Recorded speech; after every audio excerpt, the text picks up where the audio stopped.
Bienvenue à tous sur Ergo Lego. Si vous écoutez ce deuxième épisode, je pense qu'on peut dire que vous aimez qu'on vous raconte des histoires. Ça tombe bien, c'est bientôt Halloween, ou la Toussaint, qu'on appelle aussi le Dia de los Muertos.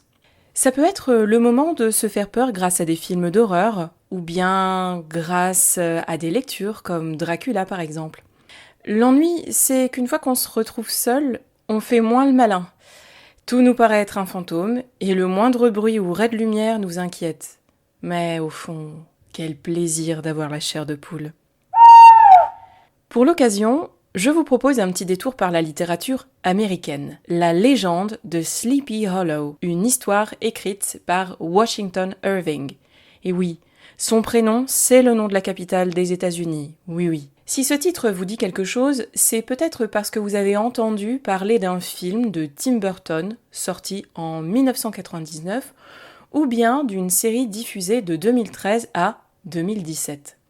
Attention, ces œuvres cinématographiques ne sont pas adaptées à tous les âges puisque certaines scènes sont très sanglantes et donc elles peuvent choquer fortement, notamment les plus jeunes d'entre nous. Pas de souci, puisque l'histoire originelle n'est pas du tout sanglante, elle, et vous m'en direz des nouvelles.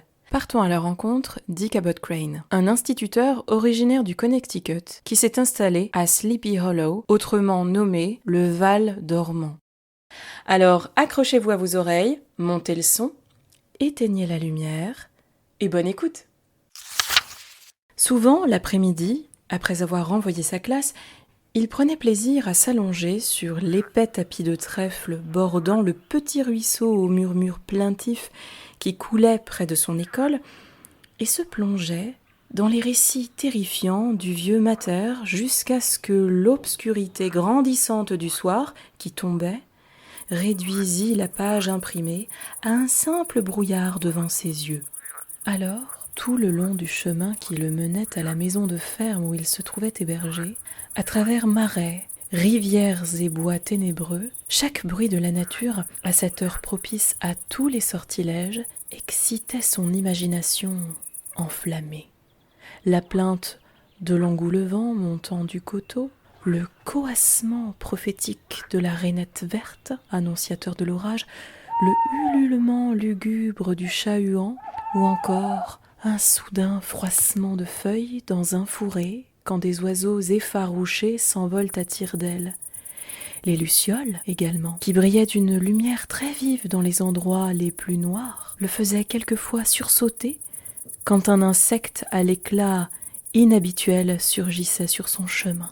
Et s'il advenait qu'un gros scarabée stupide le heurtât dans son vol malhabile, le malheureux était tout près de rendre l'âme, persuadé qu'il était victime des maléfices d'une sorcière.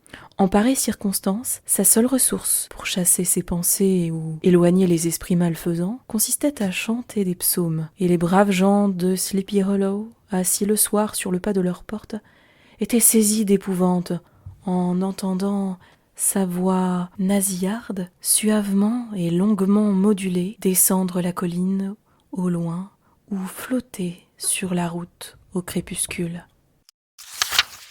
Vous avez fait la connaissance d'Ichabod Crane, qui a un sérieux penchant pour les histoires qui font peur. Donc, on a rencontré ici un personnage en train de lire des histoires qui font peur à l'intérieur d'une histoire qui elle-même fait peur.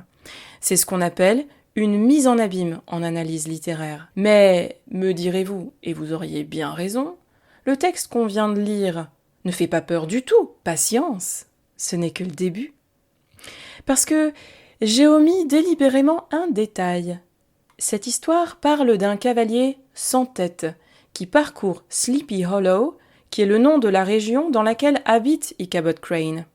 Quand j'ai dit au début de cet épisode « Vous m'en direz des nouvelles », c'était parce que la légende de Sleepy Hollow, c'est une histoire assez courte, et parce que sa fin est surprenante, voire terrifiante. Pour ces deux raisons, elle fait partie du genre littéraire de la nouvelle fantastique. Je vous laisse donc découvrir la suite, si vous l'osez, grâce au lien vers Wikisource qui se trouve en description ou bien grâce aux versions adaptées dyslexie ou dyspraxie. N'oubliez pas, premièrement, le petit coup de pouce vocabulaire en description de l'épisode si besoin, Et deuxièmement, de vous abonner pour ne pas manquer le prochain épisode. Prenez bien soin de vous, bonne lecture et à bientôt sur Ergolego. Je profite de cet épisode pour remercier vivement mes proches, mes amis et mes chaleureux collègues qui m'ont fait des retours sur ces épisodes avec enthousiasme et gentillesse.